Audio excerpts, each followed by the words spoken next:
Ya, baik, pemirsa, kami lanjutkan. Tadi Pak Dadan sempat menyarankan bahwa jangan cuma urus pidananya aja, tapi urus juga perdatanya. Mbak Kiki mau menanggapi atau ada pertanyaan untuk Pak Dadan, perwakilan dari Ombudsman? Iya. Oke, baik. Saya ini mumpung ada Pak Dadan, saya mau bertanya gitu. Kalau kemudian ini prosesnya pidana lalu perdata itu kan cukup panjang ya Pak.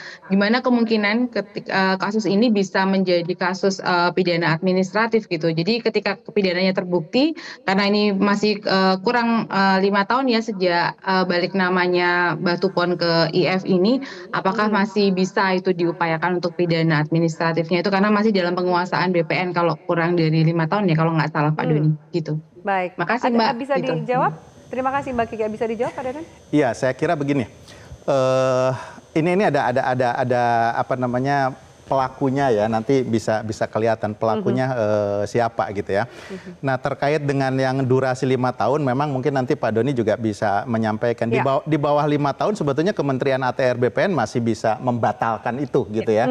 Tapi di atas 5 tahun ada apa namanya peraturan kepala BPN-nya yang memang harus putusan pengadilannya yang dijadikan rujukan. Tapi saya melihat begini gitu ya. Dalam kasus ini nanti bisa saja kalau memang terbukti ya ada kesalahan-kesalahan yang dilakukan oleh internal ATR BPN, BPN bisa melakukan koreksi gitu.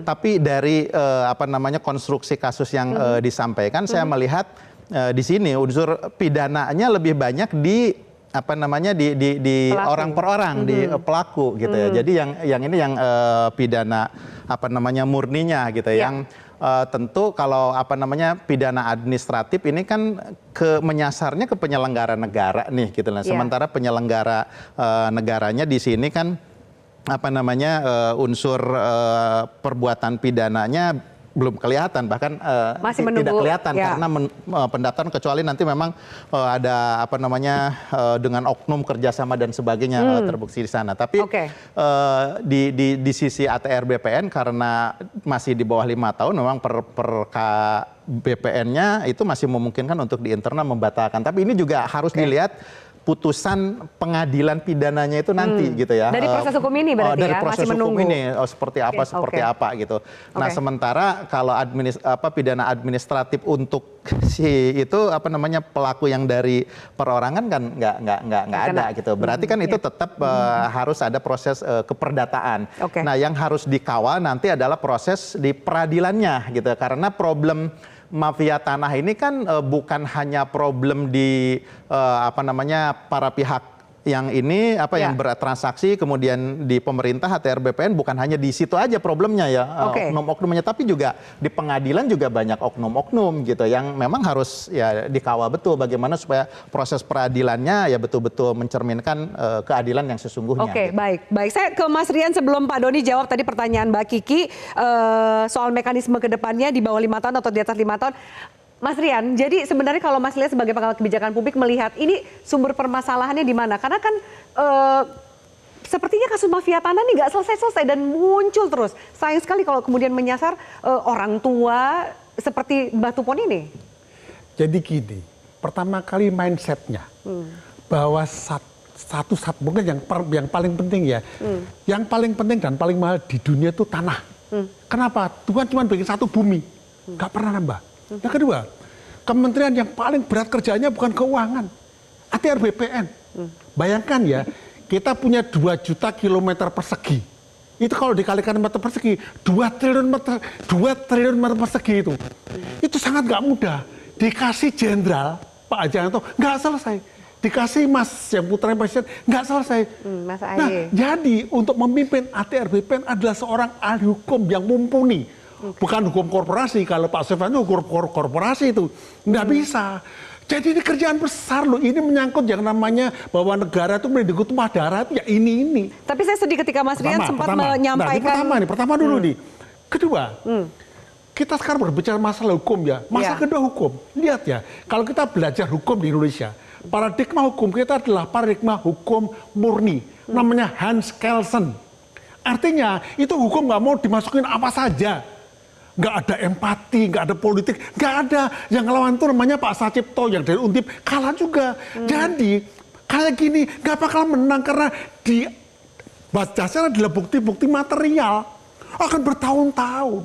Jadi sebenarnya BPN, ATR ini harus mengembangkan hukum yang berbeda dengan hukum yang dijadikan di kelas-kelas hukum itu.